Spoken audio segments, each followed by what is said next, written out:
subscribe and hit the bell button to get notified. Ha? Oh, sige na, boom. Ayan mga lods, magandang araw sa inyo mga lods. Pisik-pisik.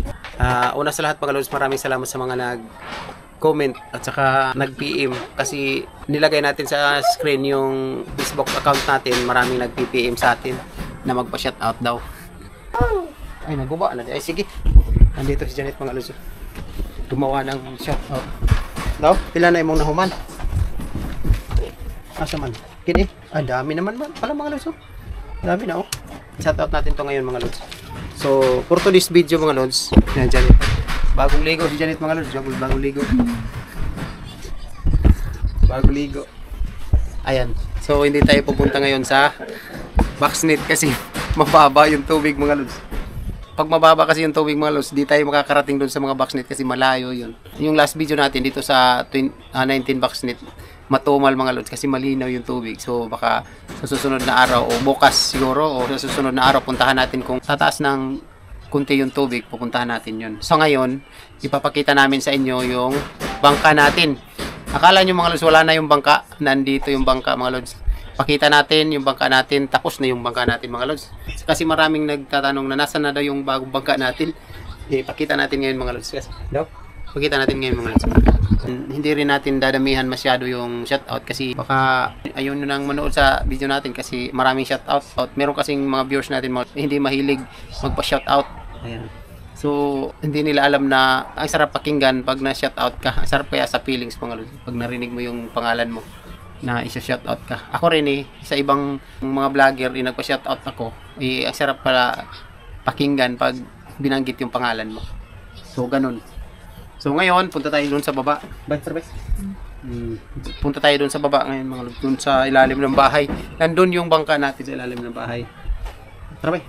Dito na tayo mag-shoutout. Doon na natin isa-shoutout mga lods. Ayan. Punta tayo dito sa ilalim ng bahay. Tara bay. Dito tayo mga lods. Nandito. Dito yung anak ko naglalaro ng bike niya.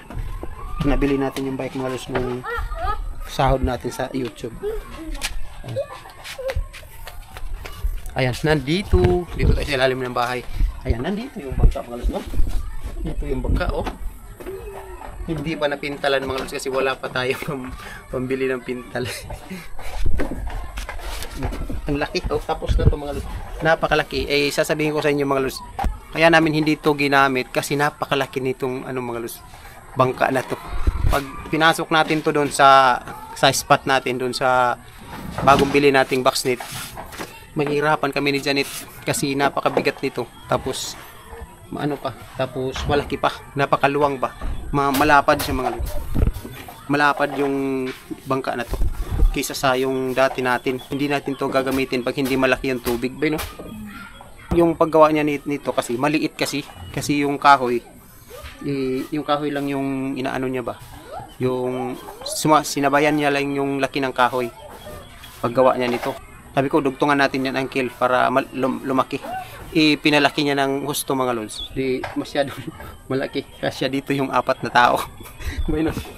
Hindi naman ako nagalit na pinalakihan niya kasi mas maganda lang kung malaki kasi kung may bisita tayo pwede natin isakay dito kasi malaki. At saka yung luma natin bangka na lang yun, under repair na lang yun. Okay pa kasi yun. Kaya hindi pa natin to ginagamit. Gagamitin natin to mga lods pag mataas masyado yung tubig, yung bahang-baha talaga. Ito, gagamit. Napakalapad, hanggang dito lang yung lapad niya mga lods. Tingnan niyo mga lods. Oh. Napakalapad niya dito. Yung luma natin bangga hanggang dito lang. Hanggang dito lang at saka dito. Ito, napakalapad mga lods. At saka kung anuhin mo dito, kung papasok tayo doon sa spot natin na kukunti lang yung tubig, matigas sa guwanin mga lods, mahirapan tayo. Ayan. So nandito, pakita ko sa inyo yung buong katawan nito mga lods. Ito yung pinakadulo niya. Ito nilagyan nito ng epoxy. Kinapalan ng epoxy mga lods. Siguro nasa 2 lata yung epoxy nito kasi nilagyan ni Uncle ng epoxy. Napakatibay nito na pagkagawa mga lods. Nilagyan niya ng epoxy. Ayan mga lods. Tingnan nyo sa ilalim. Hindi pa napintalan. Hindi pa na pinturahan. Napakaganda mga lods. Ayun. Ano dyan ito? Malayo na. Yan.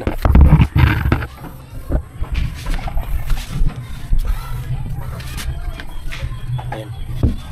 Hanggang dito. Ayan. Ang layo mga lods. Hanggang doon sa dulo, napakalayo. Ayan, tingnan. Ang laki ng bangka na to mga lods. So ito mga dinugtungan to, ito mga lods. Dito si Uncle dumugtong ng para pataas. Dinugtungan dito ng tupi. At saka doon din dinugtungan, hindi, wala mo rin. Tupi yung pinalapad niya doon sa dulo. At saka dinugtungan dito kaya lumaki masyado. So ang haba nitong itong ano natin, bangka na bago, 16 feet. Yung luma natin 15 feet lang yung mga lods. So mas mataas to at saka mas malaki rin. Ayan.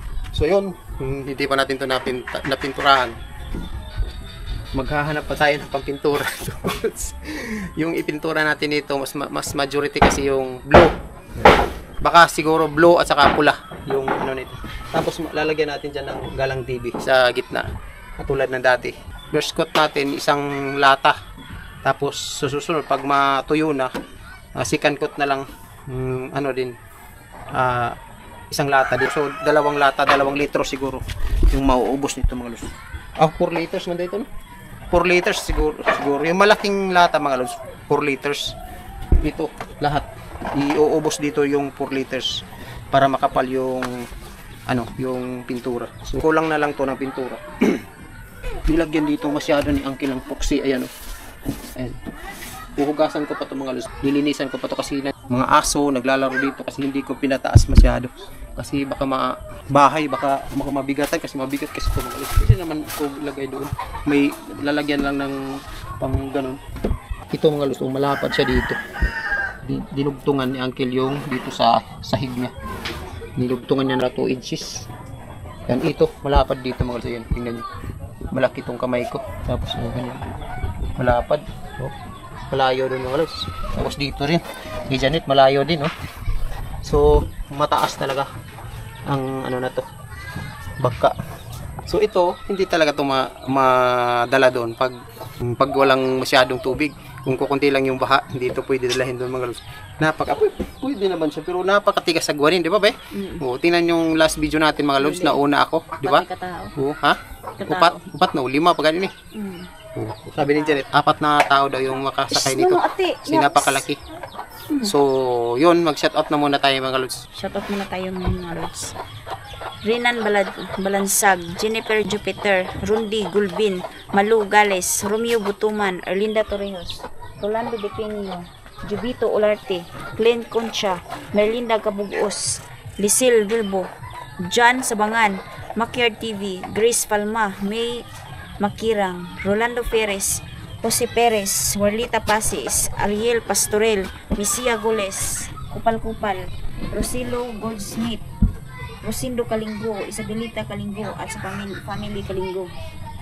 Uncle Alan De La Torre, Eduardo Oren, Edison Torla, John Rufela, Imo Artatis, Scarf Jazz, Karim Gafar from Davao City, Sernan Bueno, RG Vlogs, Angie Tagungtong, Caravanius Family from Manila, Jukan Vlogs, Ben Subayno, Blim Mix Vlog, Barbara Rohiro.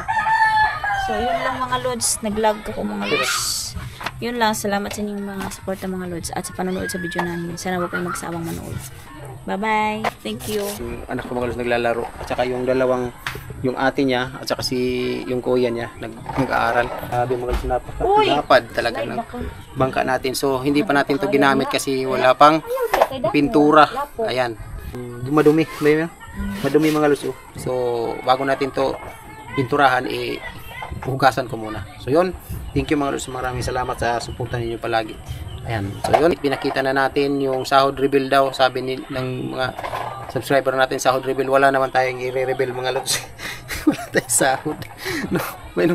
Nung nakasahod tayo, binili natin ng Backsnit. Yun lang mga lods. So, ano bang i-reveal natin na wala man tayong sahod? Minsan wala tayong sahod. Sa 2 buwan, may 2 buwan pa tayo makasahod. Siguro ngayon baka abutin na ng baka umabot na ng kasi minsan kasi mga lods sa 2 buwan isa lang kami makasahod. So sige lang, so i-reveal na lang natin pag makasahod tayo. So yun, thank you mga lods sa suportahan niyo palagi. Bye-bye na. Bye-bye mga lods. Thank you. Subscribe and hit the bell button to get notified.